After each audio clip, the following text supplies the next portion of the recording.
Hello and welcome back, everybody out there in Union Arena Land. We have another deck tech video for you today. This time we are joined yet again with Izarzin from Big Beard Pirate TCG. And this time we're covering one of the most aggressive decks from Attack on Titan, the 104th Cadets. This deck rushes the opponent with relentless pressure, and it also comes with a unique special that makes it stand out in the red archetype pools. So, let's kick things off, shall we? What is the identity of the 104th Cadets deck? Is it pure aggro, nothing else, or is it more of a aggro mid-range or something else? I'm sorry to say that this deck is like, I see your life, I take it. That's all it is. Unga to the Boonga aggro. I love it. So, in your matchups, you go in knowing that you are playing as the aggressor. Is that correct? Yep, that is correct. All right. So, this deck is a little bit more unusual than many of the other red decks that we have in NA, at least. Can we go over the card that really makes it stand out compared to the rest of the format that we have? Oh yeah, absolutely. One of my favorite cards in this game, honestly. That'd be the special omnidirectional mobility gear, or as people like to call it, ODM gear. Yeah. So, what this 4-cost card does with 1 AP, it draws 2 cards. Amazing. Play up to 2 red cards with 3 or less required energy, 1 AP cost, and 104 Cadet Core affinity from your hand, sets it active onto your front line. Those characters gain at the end of the attack phase. Return this character to your hand until the end of the turn. That amazing. Is insane.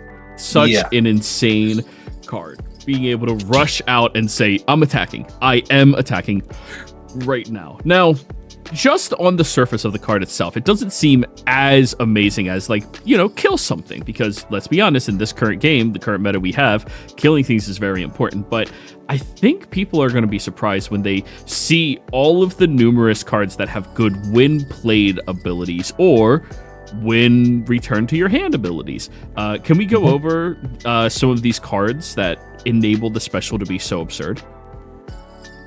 Yeah, absolutely. So I would say, one of the cards that is very essential to this deck to try and keep board presence is this 3-cost Mikasa Ackerman.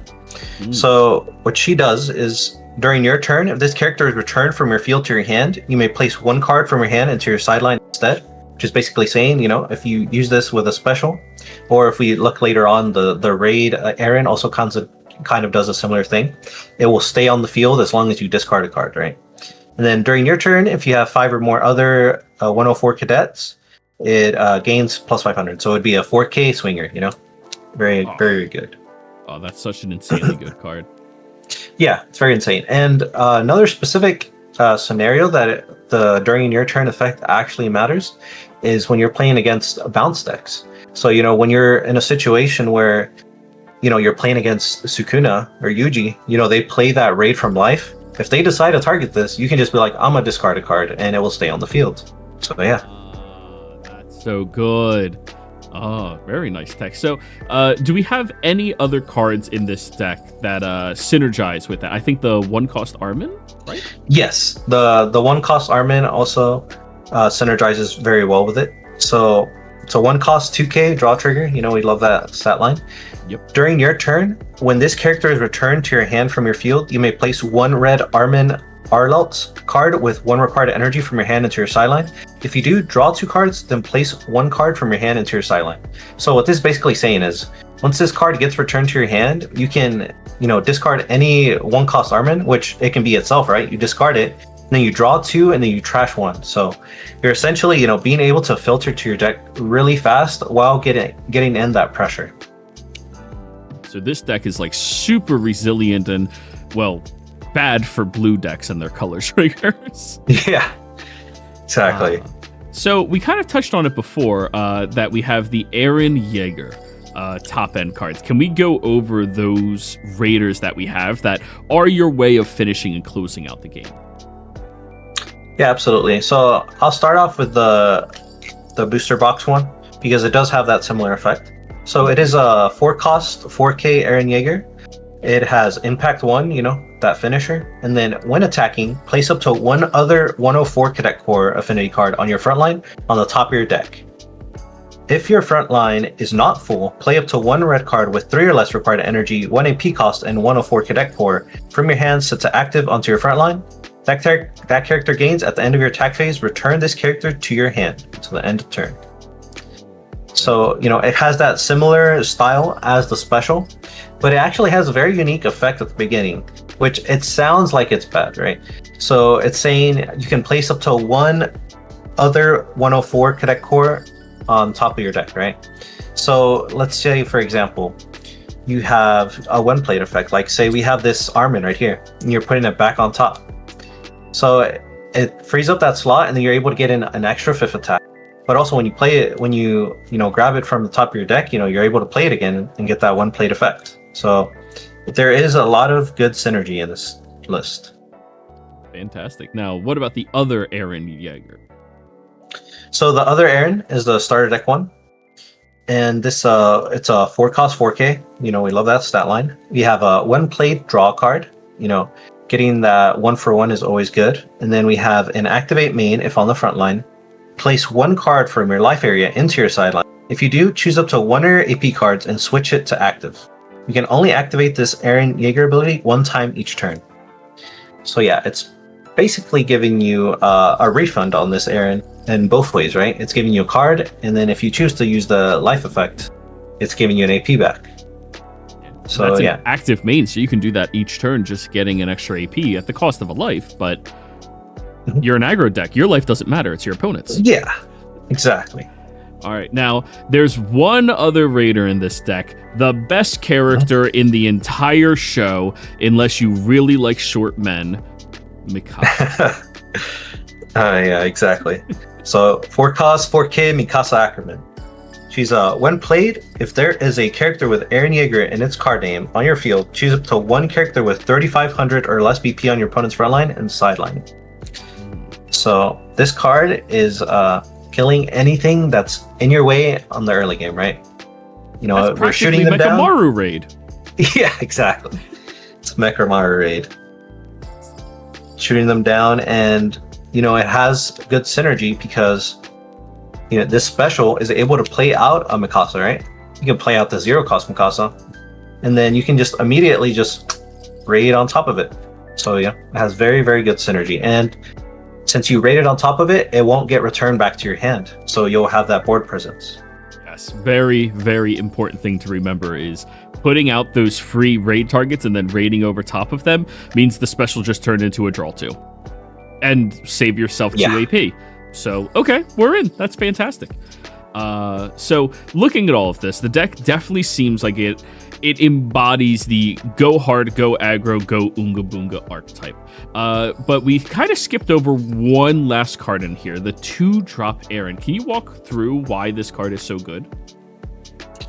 Yeah, it's a very interesting card. So this 2-drop Eren is a 2 cost 3K, which is it's a very good stat line for a 2 cost. And it has step. So already there, that I would put that in any of my decks, honestly. A step with 3K, amazing. And then it has activate main if on the front line. Add 1 card from your life area to your hand. If you do, this character gains 1K until the end of turn. So you're adding that card and it becomes a 4K? That's amazing. Oh, that's so good. Yeah, all the other ones say pay that life. You lose the life and put it in your sideline. This is add. Oh, that's so good. Now, I also forgot that there's one other Eren that we kind of skipped over, and this card is personally one of my favorite cards in the entire set. It embodies what red is so well. The starter deck 3-drop. Yeah. So the starter deck 3-drop, 3 costs 3K. And then if you have 3 or less life, this character gains 1K BP. So as we remembered from the special, we can play any 3 cost that's 104 core. So that means we could play him in front, and if we have 3 life, it's a 4K swinging. Super, super amazing. That is so hard for your opponent to keep up with. Now, looking at all of this, the curve seems very solid. The trigger seems solid as well. I mean, 12 zeros, 4 ones, 8 twos, 12 threes, which perfectly makes sense.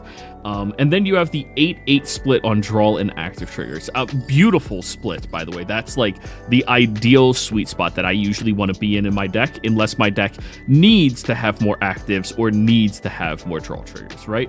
But there's one more event in this pile that is kind of a sneaky include. I appreciate it a lot, and I like it a lot too. Can you go over a steamed potato, sir? Oh, yes. So, personally, in this game, we love consistency. And this card is basically the epitome of what consistency is. So, this 3 cost, it's a get trigger. Place up to 3 cards from your hand on the bottom of your deck in any order. Draw a number of cards equal to the number of cards placed on the bottom of your deck with this ability.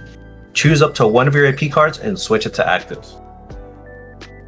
So yeah, it's basically telling me that my hand can easily become a better hand just by doing, using this card, and I haven't lost any AP off of it. Oh yeah, that is an amazing card, amazing feature for it. I really do like that include. I think that is a very smart choice. And the fact that it's a get trigger on an event too means you don't need to flood your deck by playing too many of them. You can be consistent by adding the consistency card. Really good tech. But the one issue that we have with this deck, and we have to talk about this, is its strength and weaknesses. So what are the decks that you think 104th will absolutely prey upon? The decks that if your opponent aren't able to match you on the board, you're just going to win. Yeah, the decks that we obviously will very much prey upon is any deck that's trying to get above 6 energy, to be honest. Any deck. Because in reality, those decks are trying to sit there, they're trying to accumulate their board, they're trying to get that energy up. This deck's going to be like, turn 3, I'm swinging 4. Turn 4, I'm swinging 4. Like, it's relentless, and even if they clear your board, you're still able to push up in the back and then just keep going. And as long as you have that special or that Eren, you're getting multiple attacks in. Just keep swinging, just keep swinging. All right, so now we have to talk about the other side of that coin. What are the matchups that you think are going to be atrocious for it? The ones that you're like, you really need to know what you're doing to be able to pull out that W. I believe the matchups that I think in reality, it's not a certain matchup, but I would say it's a type of BP stat line.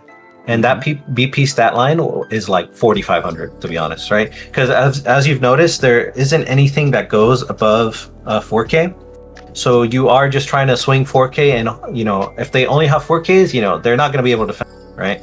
But if they're at 4,500, 5K, they are getting those free blocks, which does impede the type of chipping away at life that you're trying to get through. But yeah, that's what I would say.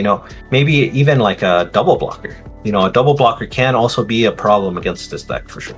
Yeah, with no way of having hard removal to get rid of them, you are really relying on your stats beating your opponent's stats in that. I can see it.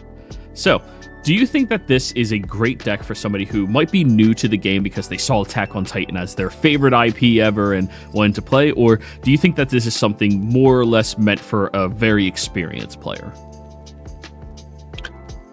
I would say that this deck is very much something that a beginner player can pick up, and they'll have a very fun time, and they'll be able to understand the game of Union Arena very easily. So yeah, I would say this is very good for beginners. But on the flip side, the potential, the high ceiling of this deck can also be realized by top players, and essentially figuring out when you want to take your life away, with the 2 cost or maybe in the 4 cost raid, is where the skill check is. So I'll say that it's for both players, but beginners can easily pick.